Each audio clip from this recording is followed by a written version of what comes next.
Hey guys, this is Julie. So next week, finally, we get the end of our pain restricting the market, and the market can reset a little bit, move around.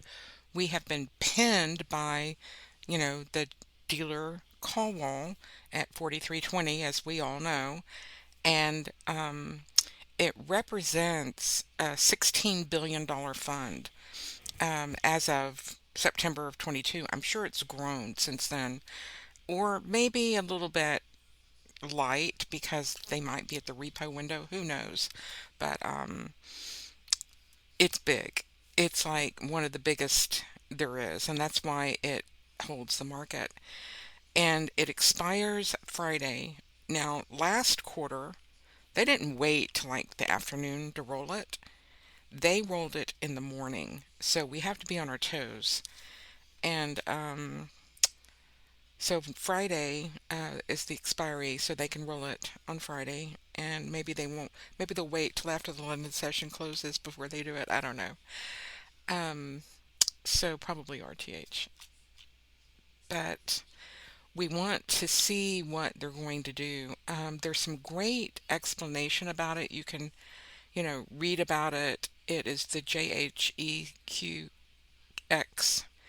and it's a hedging these funds that they hold for their clients. They're institutional.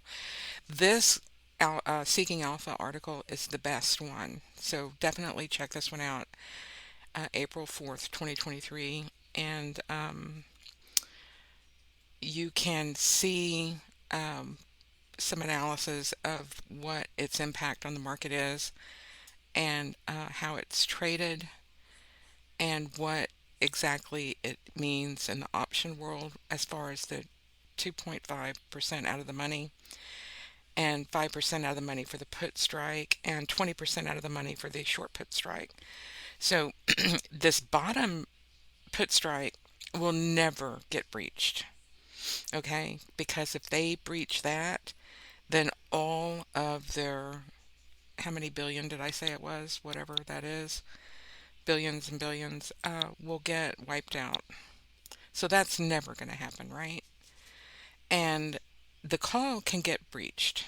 They, um, their clients just don't make any money. So they don't like to have egg on their face. So that rarely happens, but it's not like the end of the world. Their clients are just not making money. They make money if it closes below the line. It could be a point underneath it. Winner, winner, chicken dinner. So it has to be below it and above the short put. So between that zone is where the market will be. You can say that by next Friday. Um, Usually with confidence, a high level of probability, and that's all we have, right? We're going to lean on them to, take us to the promised land. So, are they doing a good job at doing that? Well, here's the VIX, and this is the weekly JATS distribution. So, you can put the JATS distribution on your chart and put a 1 week on the open, and right in the middle, you can fib it for the mean 1526 and 1240. There we go. And then I want to add a weekly close. So you can see price was right there. I mean, the VIX. They had the VIX 1383. The VIX closed at 1383. I hope you see this, how accurate my indicator is. Sorry, but it is. All right. Okay. I mean, I'm not apologizing. It is what it is. I'm going to put a close on it, weekly close, and see, because there's a difference between when the session opens and it closes, right? And we can give you both levels. And let's do this. The week will have, the trade session days in the week, and that's different than a 7-day distribution. So you can see these are just about the same, very, very close. So if I were to change the fib, from 15.20. It was just off a penny there. Let's see, 1241. It's a point, really. This is the VIX. So very close. So a tick off. So there's your one tick bid ask. So I'm going to put this on 1527 and 1241, and there we go.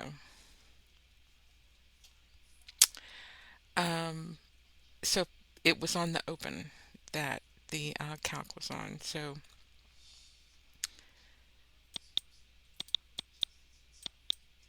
we are got you covered. So what is going to happen is there's a 23-day distribution, and that is more in line with the expiration next week as well. So you have to look at it, right? So let me put a excuse me,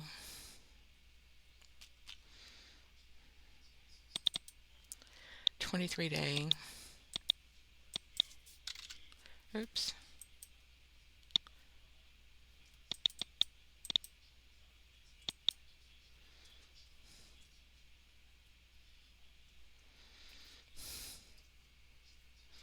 Okay.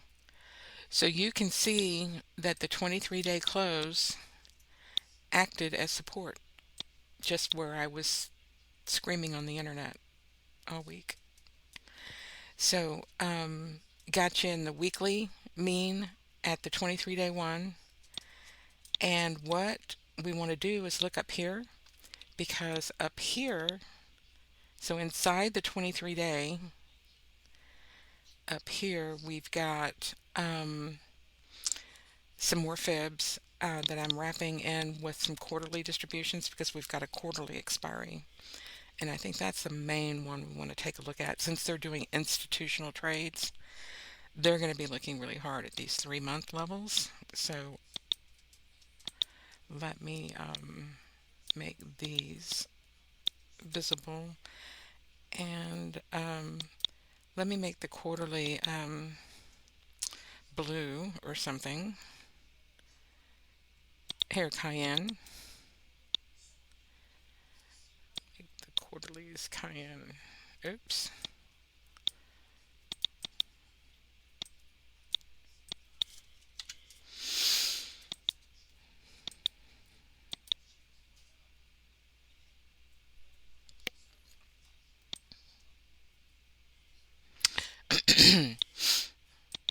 Oh, I got the wrong template. I'm sorry here.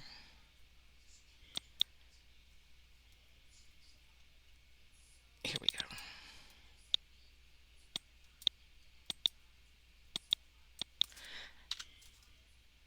All right, so that's on the close. I'll add another one on the open. See, it's way up there. And I have my fibs going to these levels.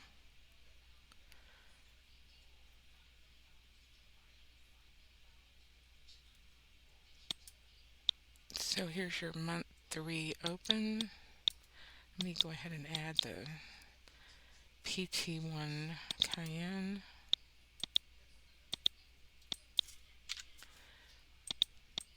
And then we'll run the fibs to these. Okay, got them on the chart. So you can see that I've got one fib already lined up right there at 27.17, and I think this is 12.41. So this 12.41 is interesting because it confluences with the new weekly ones. And if we do get downside volatility, like they fake us out or something, that would be the area that I'd be looking for to the downside. Hopefully, I mean, my God, they don't send it down to 10. That would be wrecked. I would wreck myself. Okay, so here is the first ball level, and then these yellow lines that I've got here. Let's take a look at this. This is a 23-day close. So I have fibbed the 23-day close and the 3 month, and that's what these two fib levels are right there. So if I were to fib also the opens,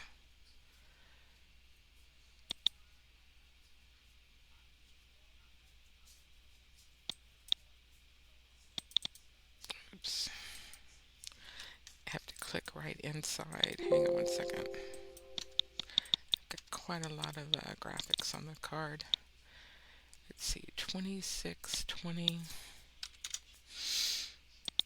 Move that over to the right, lock it down, and this one is 1144.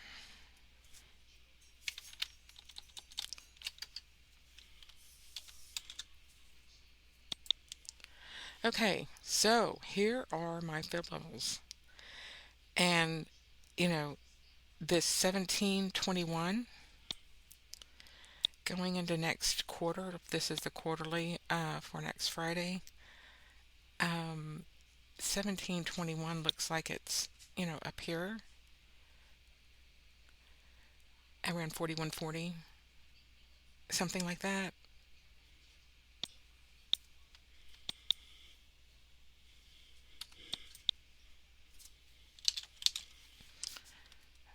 Maybe. We'll see. And anything below that then would take us, here's 4150. It's going to have the some heat on it, so will 4100. Um, but so once we break 4100 at the 2-3, that's when this can really start escalating because we'll be really flying at that point. So it could, you know, ball could rip up in here quite easily, especially once it breaks is 1527. Um,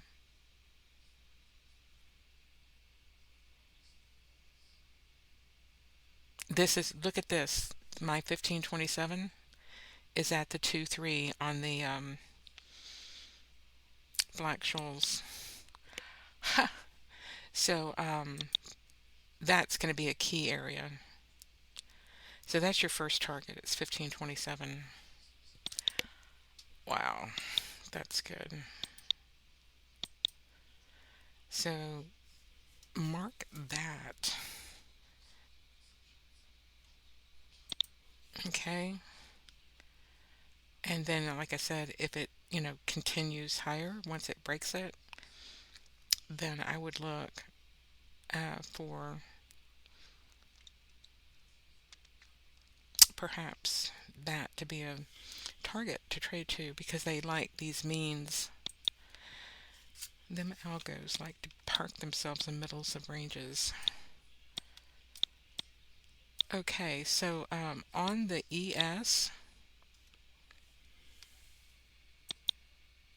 you can see here was the screenshot I was posting earlier. This was the 23-day, 30-day, and 37. And the distribution shifted. They had it right on the line and it shifted a little bit lower. So they actually closed below the 23-1 for the first time. So um, I don't think they've moved risk at this point, but it's going to have to gap up or it's going down to this lower 1185-ish, and that would take us down to um, you know these blue lines potentially. So I'm really would be gnawing my arm off if that were to happen, but we would know where they were going to the downside. I think the most likely scenario is that it goes higher because you've got the um,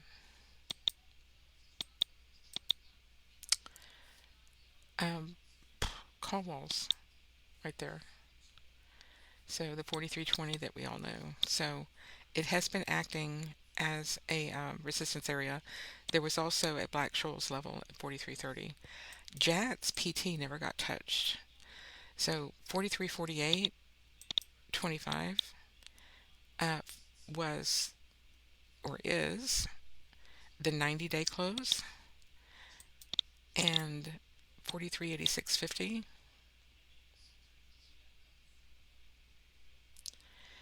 is the 3-month close. So this level here um, that they chose to put their risk line on is sitting in front of where their real risk is.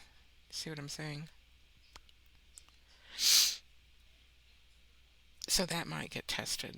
If it does drop to the downside, if we do get that downside fall drop, I think that's where it would be heading, and then likely reverse, come back down. So if it doesn't gap up Sunday, it might be trying to get up into these levels, and then they'll send it down from there.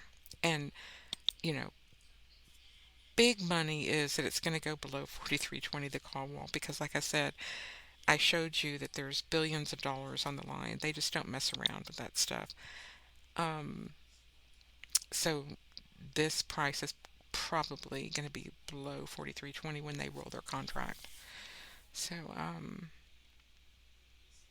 I just, with everything sitting right on top of it, you've got 20, 30, 48, so 28.25 for 90-day one support. I mean, that's less than 30 points. And then you add another 30 or 40 points on top of that. You've you're looking at a market high right here within 100 points, probably at the time being. So we'll see. Um, you know, you can go back and look at prior distributions, and you can see that when they get to these areas, often that will provide support. The ones, especially, if they are in a bear market. Now, here you broke the one, and these are quarterly levels. So, I would imagine a monthly or something would have been sitting right above it. When they break these levels, they're usually going to another higher time frame, but you can see this top quarterly one is your upper unchallenged inflection. And so it's nice to get in line with these inflections when you're trading, either long or short. And that's why I like to put super trend bands on the chart, because it helps me keep inside of a framework to trade these intraday swings that I'm trying to set up, and then use an algo going forward instead of me. I think I'm going to take myself out of the finger pushing exercises and go straight algo. 100%.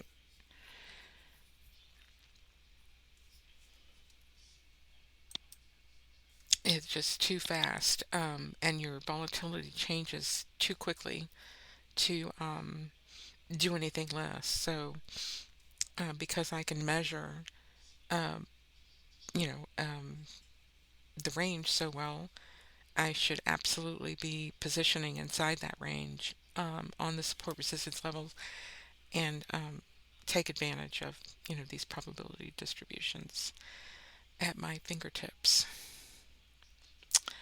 Um, and I can show you how to set it up to do the same way so that you can trade it. I use Bloodhound and Blackbird, but you can, if you code, you can have access to the plots.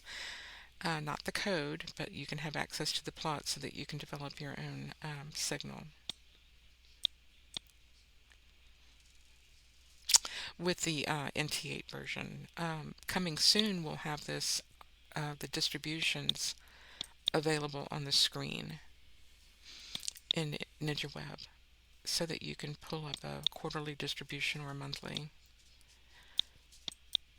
So we've got the 4320 call wall, and we've got some higher time frame resistance. I'm projecting that price is going to get down to this 4100, 4150 area in here.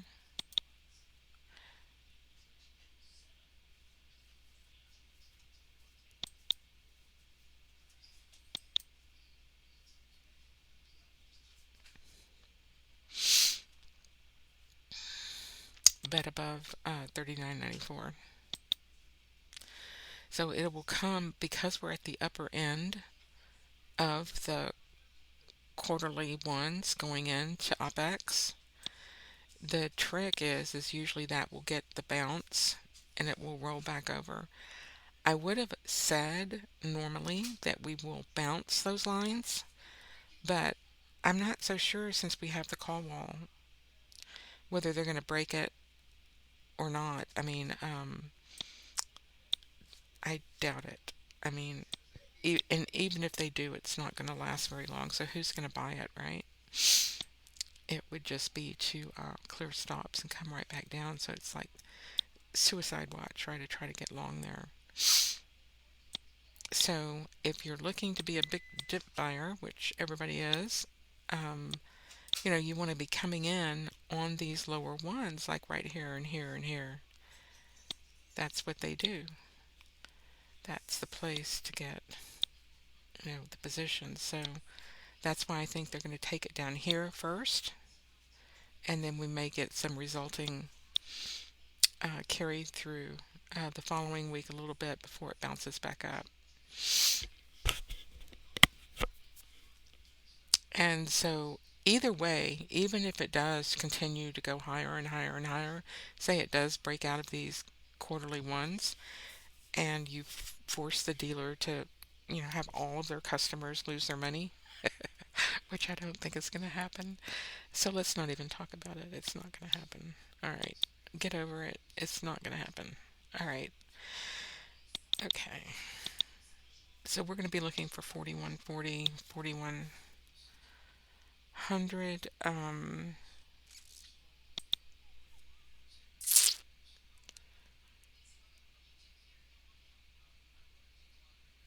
Yeah, something like that. If this holds up, we'll have to follow the volatility. So wherever the volatility leads us going into next Friday, and we know what the volatility is because we can measure it. And that is what gives us a huge edge. So we can, anticipate where that volatility is coming in.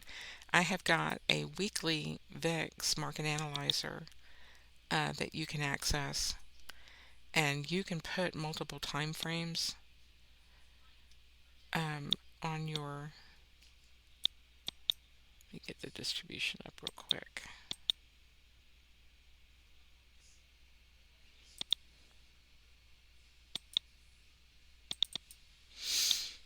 All right, so here's an interesting mix. So here I can tell you within 5 days or 7 days. So let's look at the 7 day PT1 and the 5 day 1, 2, 3. So if we're going long vol, I mean, we would be potentially looking at that 387 or the 379. So going from the 5 day to the 7 day, that 379 to that 387, right? So this is pretty cool. So we can get our ruler out.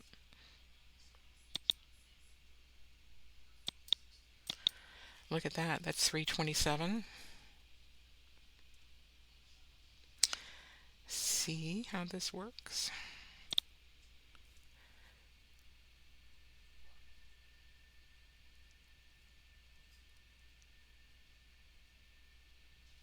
And we need to make it 379.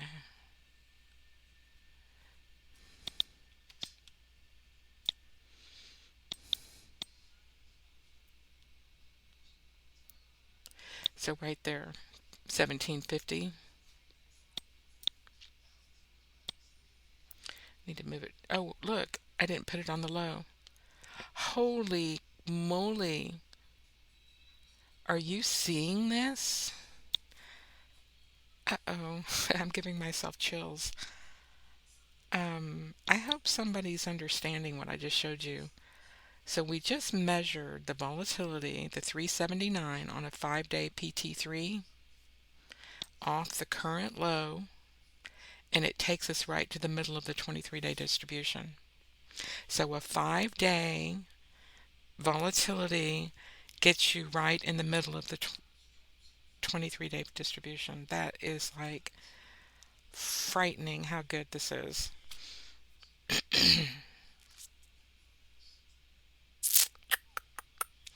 Okay, so it's all working.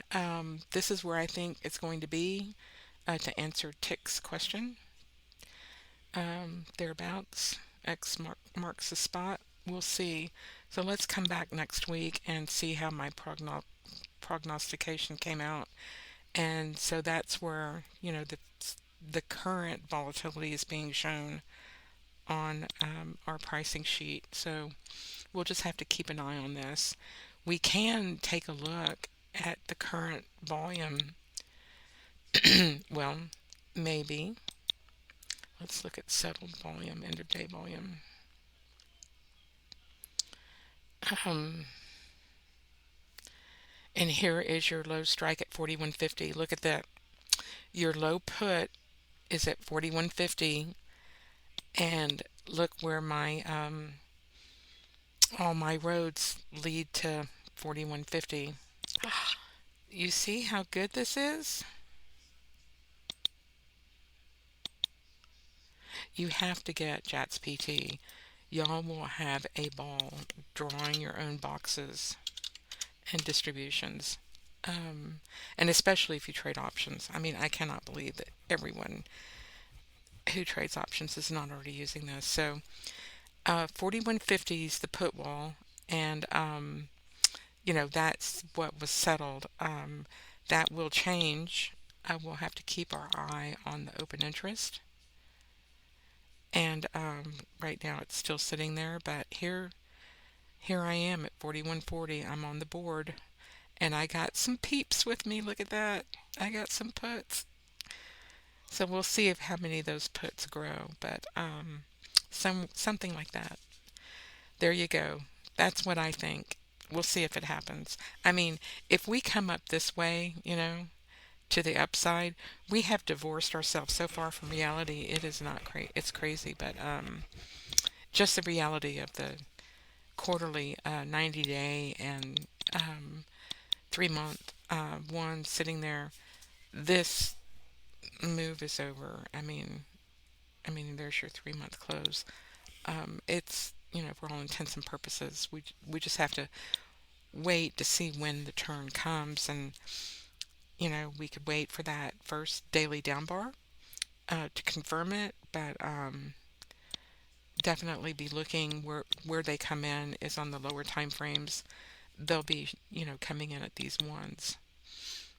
Yeah, so they'll whatever chance they get. Here we're sitting on a one right now, Globex. So that could gap down below that other Globex one. So here's your gap. So it would gap below this line. So maybe a 16-point gap and hit that 42.82 and then start running. Gap all the way down there. Take off 23.25. So we'll see what happens. You know, it could open up and start drifting higher, and y'all will start throwing things at me. But rest assured, by next Friday, price is going to be down below that 43.20. That we could probably take to the bank, but how far it goes, who knows? None of us know. I just can make educated guesses. So next week, um, we got the volatility. Monday is a nothing day, so sometimes they sell off. You have to be careful, or that could be that drift higher day. But by the time we get into an OPEC report to launch it, CPI, and then PPI, that's going to seal the deal. FOMC statement. Oh yeah. Jobless claims. Retail sales. Oh my. Consumer sentiment to cap it off. Yeah, this is going to be fun. Okay. So, one last thing, how do you trade this, right? When you're intraday trading, how do you position yourself for high volatility? Um, well, first, make sure you know your ranges. So, if you're going to be trading a 15-minute bar, you need to put the PT2 on here and set it to 15-minute range. So just click use higher time frame value, 15 minute, say OK, and it will show what the 123 is. And if you're in high volatility, you're going to be, oh, I'm sorry, here, Space Invader. Use your first 15 minute of the trade session. So 8:30 to 8:45. There we go. And that will give us the range to trade. Um,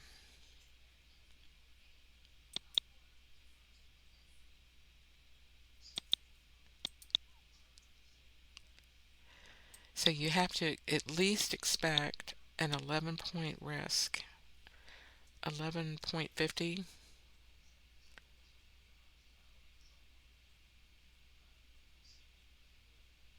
as a target. So as you can see here, this bar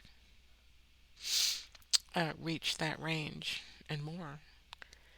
Um, so going into the RTH Open, you would need to provide for, that much risk from your open and take that or two times, you know, um, to take that first trade when you get a trigger. So if it's high vol, if it's regular vol, you can trade the medium, 825, 68% of the range.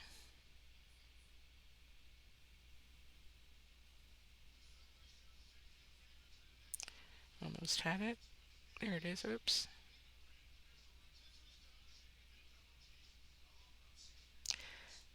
Oh, come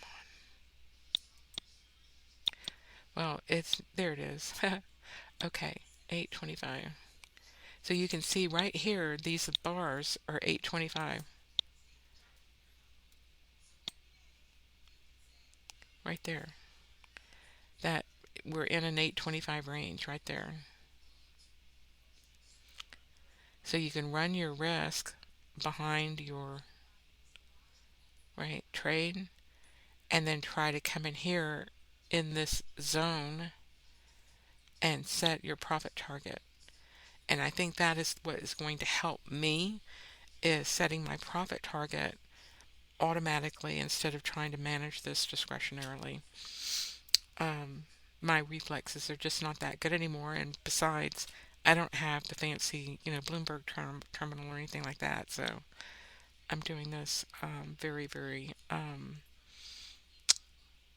retaily on my end. So I think, having the ability to come in here, set the ranges, and then set targets is going to be a much better way to manage this. When the volatility increases, you're going to need to increase from a 15-minute range higher. So you're going to need to go to a 30 or a 60-minute range. And I would recommend a 30. So you need to increase the risk also and move it to 9.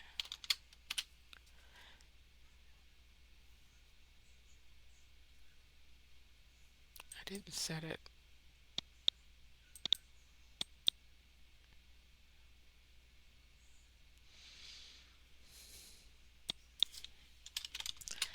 All right, hit it. apply. Okay, there we go.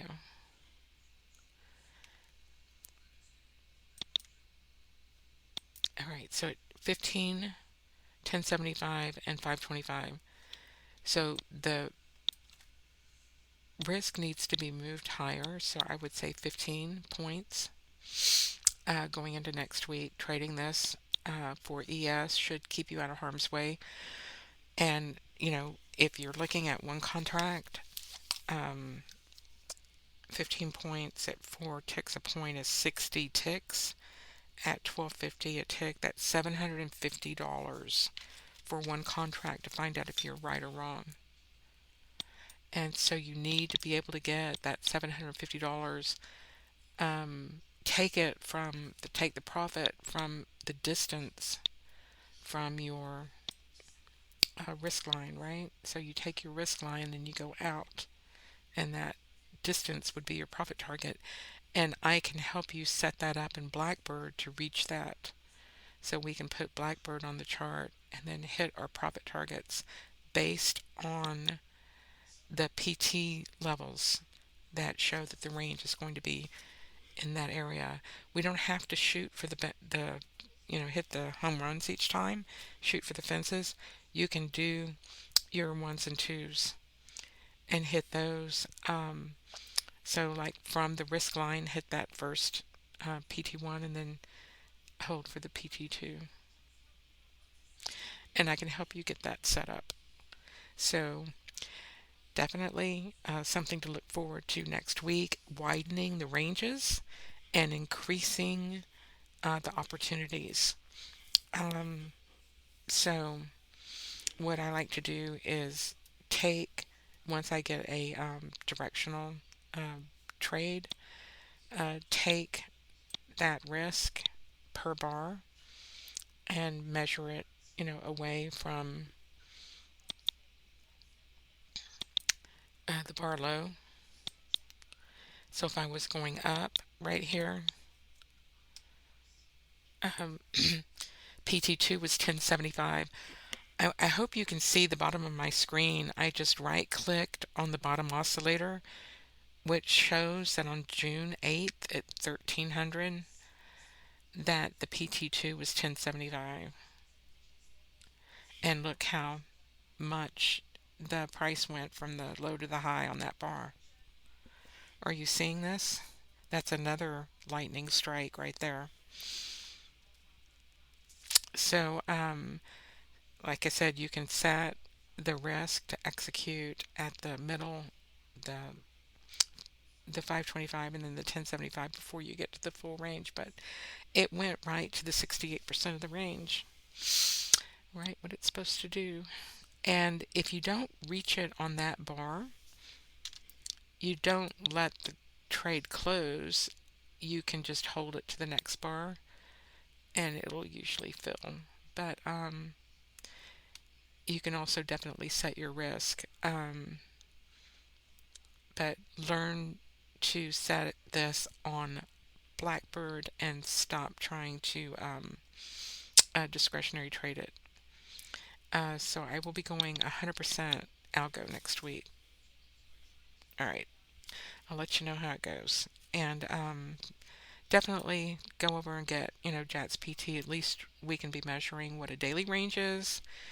Like Friday, I was expecting it to get to the 44.50, but it stopped out just before it. The daily ones, it broke big bear bar through the daily ones, gigantic, and that acted as a very firm resistance. They did not let them get back up in there because they're protecting their call wall. So I think that's it for the call wall. Personally, I don't think it's going to get touched again. I think we're going to go straight down. We'll see. All right. Check out this article on the call wall, and you can see how they structure it in the options. And it's so interesting to see that they had the call wall sitting right in front of my quarterly um, distributions, my 90-day and this one? 90-day and 3 month. So I think they made a mistake. They should have had it behind instead of the front, but we know where their risk really is, right? Okay. We see the variance. All right. See you guys later.